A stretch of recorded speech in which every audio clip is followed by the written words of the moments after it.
In the grimdark future of space, there is only chaos and war. Luckily, for the fate of civilization, there is hope. Those that put the needs of the many above the desires of the few. Noble knights, clad in totally not anime rip-off robot suits, the Tau Empire strikes fear into their enemies' hearts through their advanced technology of Amazon delivery drones and ham radios. So what say you, comrade? Are you ready to paint some Tau?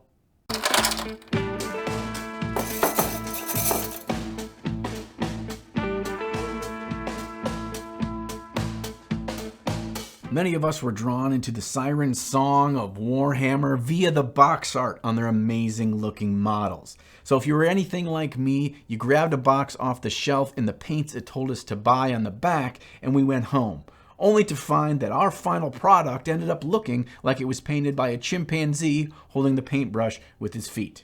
But now that I've got a few more painted models under my belt, I'm going to revisit the heavy metal paint style and see if I can figure out the tricks that allow those Games Workshop painters to create such clean, striking models. Games Workshop was kind enough to send me over some of their new Tau releases, and the new Tau Darkstrider model caught my attention. Now, it's important to note that Games Workshop actually asks for a higher quality paint job for their heroes and character models out of their heavy metal painting team, as opposed to the standard troops. So this one is going to be even harder to replicate, and I'm not going to try to do a one-to-one representation. Rather, I'm going to focus on the core aspects that define the heavy metal paint style. That's just me saying that mine's not going to look as good as this one, so don't get your hopes up. Let's start out with one of the hardest aspects of model painting for most of us, and that being skin. I'm going to use the darkest paint first and work my way up to mid-tone and highlights later. I want to make sure that I'm working very crisp and very clean here.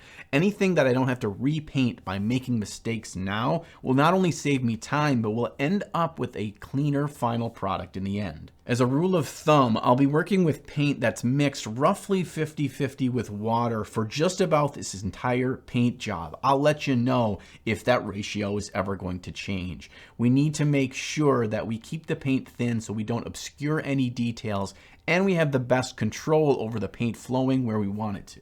We're told through the Games Workshop paint style that we should be edge highlighting to build up our highlights. Well, that doesn't really work on skin and faces, does it? Because it's an organic shape and we don't have a lot of those edges to work with. So we need to build up layers where the highlights would naturally occur. They don't really show us this in the Games Workshop painting videos. They just say, we'll throw a wash over everything and then reapply our base coat. The problem with that is it creates a more muddy, dull down color, which won't end up being vibrant like the actual box art shows us. Learning to highlight the volumes of a face is something that takes time and practice. I'd recommend looking at the box art or something like that to help give you an idea as you're learning it your first few times. And as you build up to the brightest highlights on skin, they're going to have a lot more white paint in that mix. Now be careful that this paint isn't too thin, because with more white, it ends up looking chalky or stained as it dries. So keep it that 50-50 mix with water. And here you can use just small lines to get the bridges of the brows and the nose. Assuming the model has a nose, these guys don't have a nose, they just have a slit, so you can just highlight all around the weird nose slit thing in between their eyes.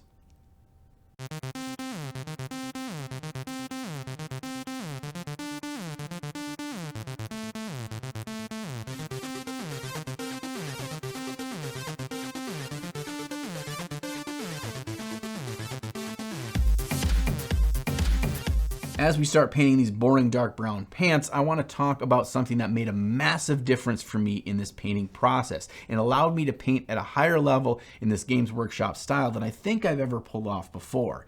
And those are magnifier glasses, aka sexy Gogs. Now, I used to just use these when I wanted to paint really fine details and eyes on miniatures because I figured only old people need these to actually paint well. And maybe that's true and I'm just old. But I found that by wearing them through this entire paint job, I was able to keep so much more control over my brush and allow me to get exactly where I needed to go without making mistakes. With this style, we're painting a lot of very fine lines and edges. And if I can see them 2.5 times bigger, that means I know exactly when my brush is touching that edge. So I'm not putting extra pressure on it and just blowing paint all over the area that I'm trying to paint and make such a big mess. I'll put a link to these down in the video description and the other stuff that I use to paint today's model should you want to try anything out. And that does support the channel as well as those are affiliate links. One thing I've noticed about dark areas of the model in these Games Workshop paint jobs, like these pants, is that they don't seem to have a ton of fine detail or big jumps in brightness.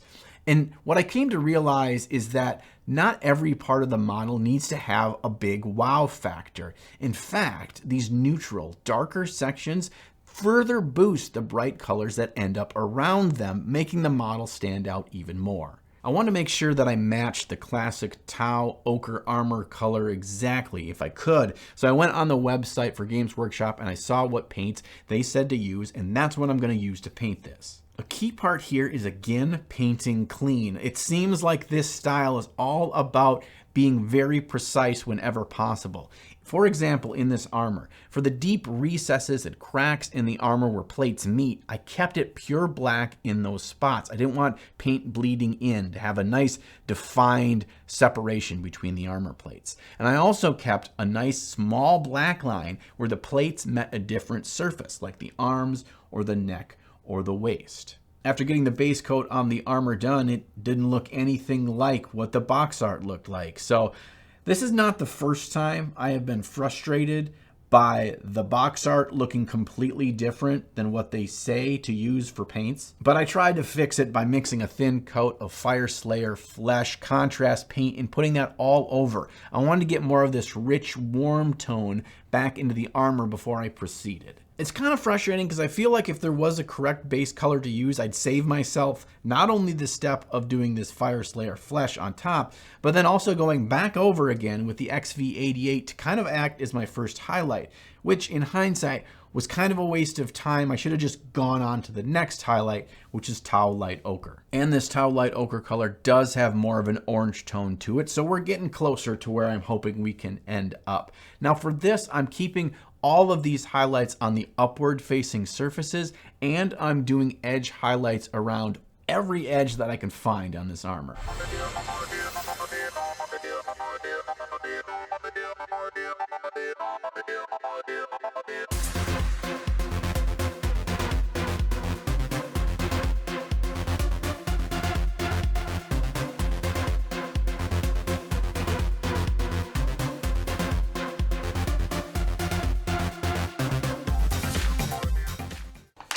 Today's video is brought to us by... Oh, this can't be right. You gotta be shitting me. Today's video is brought to us by Miniac. Scott the Miniature Maniac is launching his very first Kickstarter this month featuring 3 amazing models and this thing. A solid metal miniature paintbrush case thing. These new elf models are sick, and they're available in both 75mm and 32mm size, so you get the great display piece as well as the awesome gaming piece. You'll also be able to pick up in-depth, long-format video courses on each of the 3 models. And one of these courses is actually taught by me. That's right, we go into dealing with the fundamentals in painting high-quality, large-scale miniatures. And the brush case is all made from solid metal, and it has 2 layers of high density foam to keep all of your brushes perfectly snug and safe on the go. So click on the link in the video description below to get notified when the Kickstarter goes live, because it's gonna be soon. Also, Scott didn't want me to tell you this, but there's some primo stretch goals associated with this Kickstarter as well. So make sure you check those out as they get unlocked. Because if you don't support Scott in this, he's not going to be able to afford another nose piercing. And for final highlights on this paint style, it's important to note that Games Workshop really pushes this final edge highlight quite a bit brighter than those highlights before it. This really makes the models pop at the table, and it's really, really cool. But you have to be careful. These edge highlights don't need to go everywhere. They're really at the most peak areas of the model, the upward facing surfaces and corners, and just those areas that are going to really define the shapes of the model.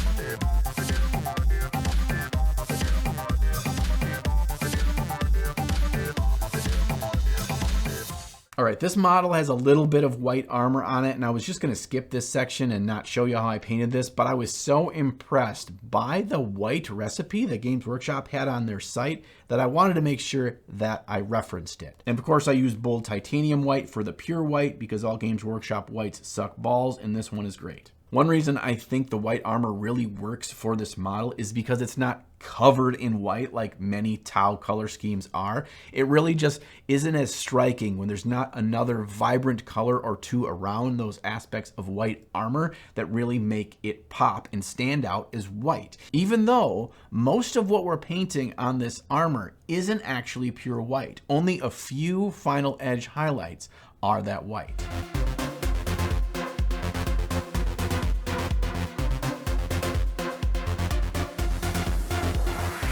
Now, as we edge highlight black for the ridiculous amount of edges on this gun and drones on this model, I want to take a second and talk about the specific things that I did that helped me improve my edge highlighting for this paint job. Because not only is edge highlighting such an important aspect to this paint style, it actually teaches you the kinds of brush control that kind of transcend to whatever kind of paint style you evolve to or you enjoy painting more. First one, paint consistency. I know I've already talked about it, but it's that important. I really felt like I was really paying close attention to how my paint was acting on my palette.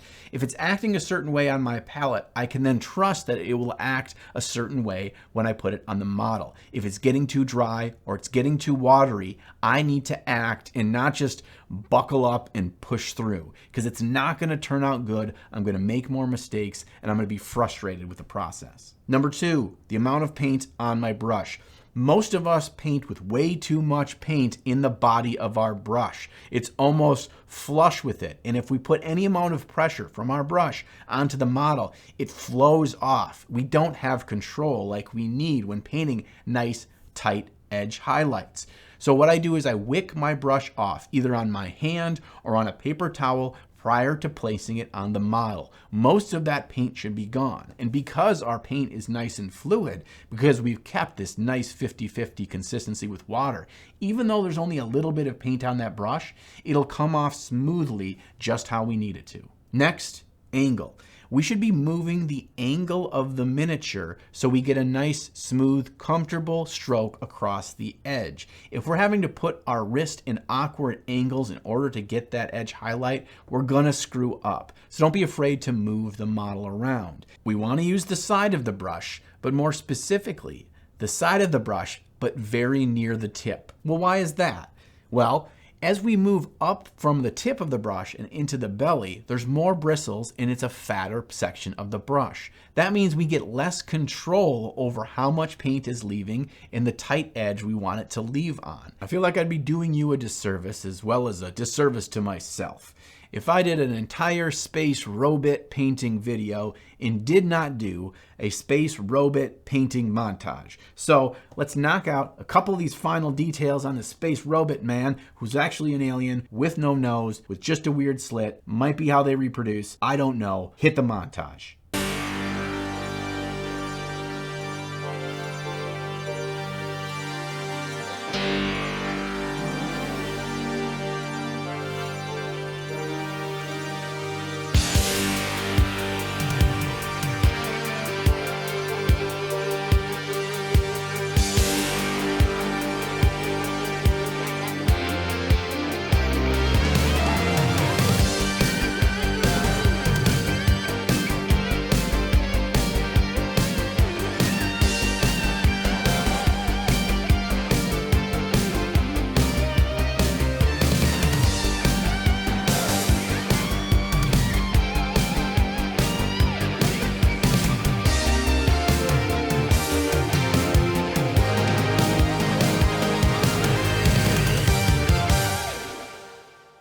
All right, last thing to finish up before we get to the base of this is I'm still not 100% in love with the color of my armor compared to the color of the armor in the box art. So I'm going to do a quick little technique that I love, and it's so simple, but it really adds so much to a paint job. I'm going to thin down some Games Workshop Reikland Flesh Shade and glaze that down into the shadows of the panels on the armor. Now you can do this technique with just about any kind of paint or ink or contrast or whatever, and it still applies the same way. I like to recommend people start doing this with washes because they're the most forgiving. They're already pre-thinned and you still want to thin them more. You're just kind of tinting the surface. You're not adding more depth of opaque paint. When I paint the bases for my models, I tend to start pretty dark and then just kind of increase interest points of light and color because I want the focus to be on the model, not the base. But looking at the box art here, it's pretty bright as a base tone for both the dirt and the stone that they use, and it kind of made me uncomfortable. But that's when I was reminded of the power of the Agrax Earthshade. Across this whole thing, it kind of pulled things down just a little bit. And it's important to note that while it's brighter in color, they're neutrals. They're not like a bright orange or green on this base. It's a mid-tone gray and brown. So even though they're lighter, they don't really overtake the model in terms of focus. Now you're gonna wanna get out your dry brush for doing the dirt and stones for this, which is great because it's finally a different technique aside from edge highlighting, which is what we've been doing for the entire rest of the model. But we are gonna go through with one final edge highlight on just a little bit brighter gray across this base. And then I'm gonna use some nice thinned down Scrag brown. This one's about 75% water, 25% paint to give us a nice easy rust. I love this one when I just need to get some grime and dirt on my model or the base.